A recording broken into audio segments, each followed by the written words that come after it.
السلام علیکم پیارے دوستوں، امید ہے کہ آپ سب خیریت سے ہوں گے۔ میں ہوں آپ کی رائٹر فائزہ شیخ اور آج حاضر ہوں شدت لمس قسط نمبر 8 از قلم فائزہ شیخ کے ساتھ۔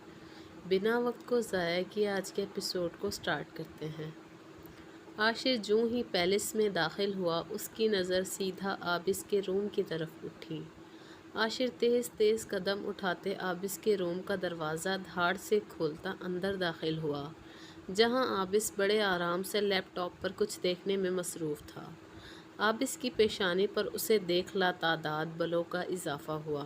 اس نے فوراً لیپ ٹاپ شٹ ڈاؤن کیا اور چلتا ہوا اس کے قریب جا کھڑا ہوا۔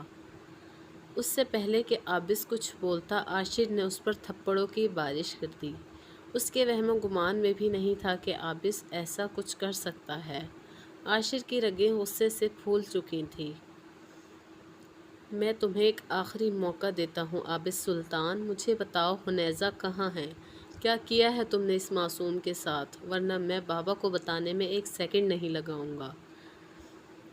عاشر کی بات خاموشی سے سن رہے عابس نے ایک جھٹکے سے سر اوپر اٹھایا۔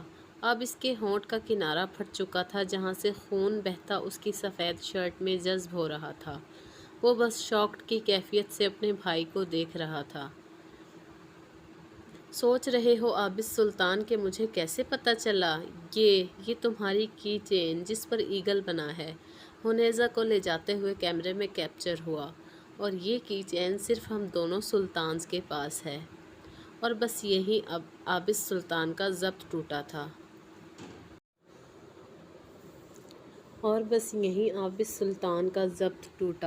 ایک جھٹکے سے عابس نے عاشر کے ہاتھ جھٹکے اور آرام دہ انداز میں بیڈ پر ٹانگ جمائے بیٹھ گیا۔ عاشر کو اس کی ہٹ دھرمی پر جی بھر کے تاؤ آیا۔ بڑے بھیا آپ بہت بھولے ہیں، چلو شکر ہے آپ کو پتہ تو چلا۔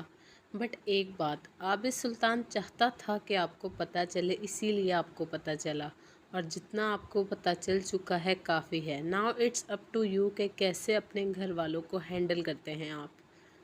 عابس کا انداز سخت جتلاتا ہوا تھا۔ عابس بخش دو اس معصوم کو، وہ تو جانتی بھی نہیں اس حادثے کے بارے میں۔ جو ہوا انجانے میں ہوا۔ عابس حنیزہ، عاشر اسے سمجھانے کے سے انداز میں بولا۔ بس آئی سیڈ سٹاپ، مت نام لیں اس حادثے کا۔ میں نے بہت مشکل سے اپنے اندر کے شیطان کو قید کیا ہے۔ میرا جنون نہ آزمائے، ورنہ سلطان پیلس کی در و دیوار ہلا سکتا ہوں۔ عابس سرخ پڑتی آنکھوں کو عاشر کی آنکھوں میں گاڑتے ہوئے بولا۔ عاشر لب بھینچتا اس کی آنکھوں میں چھپی اذیت کو دیکھتا نظریں چرا گیا۔ عاشر کے نظریں چرانے پر عابس مسکراتا ہوا ایک الگ انداز میں اس سے مخاطب ہوا۔ عابس سلطان کی عادت ہے اپنے جنون کو پا لینے کی، اور وہ لڑکی میرا جنون ہے، ایسا جنون جس کی طلب میری سانسوں کو دگنا کر دیتی ہے۔ مگر جانتے ہیں، میرے اندر کوئی جذبہ بیدار نہیں ہوتا، صرف ایک خالی وجود ہوں میں، جس کے روم روم میں اس قدر شدت پسندی ہے اس لڑکی کے لیے کہ میں آگ سے کھیل جاؤں، اس ہر شخص کی زبکڑوں میں کاٹ دوں جو اس کا نام پکارے۔ اس کی سانسوں پر بھی صرف عابس سلطان کا حق ہے۔ عابس یار وہ بچی ہے، عاشر منت کرتے ہوئے بولا۔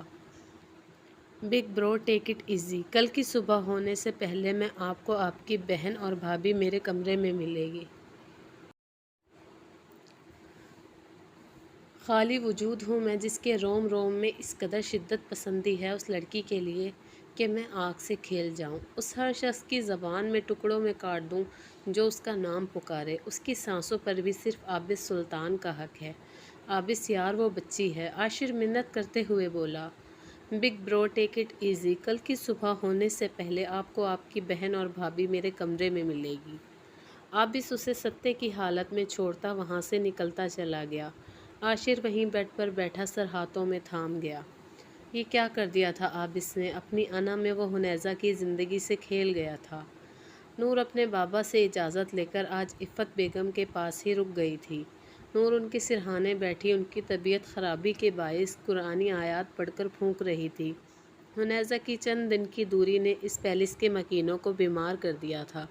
نور اپنے خیالوں میں تھی جب عفت بیگم کی آواز کانوں میں پڑی، جو پانی مانگ رہی تھی۔ نور نے سائڈ ٹیبل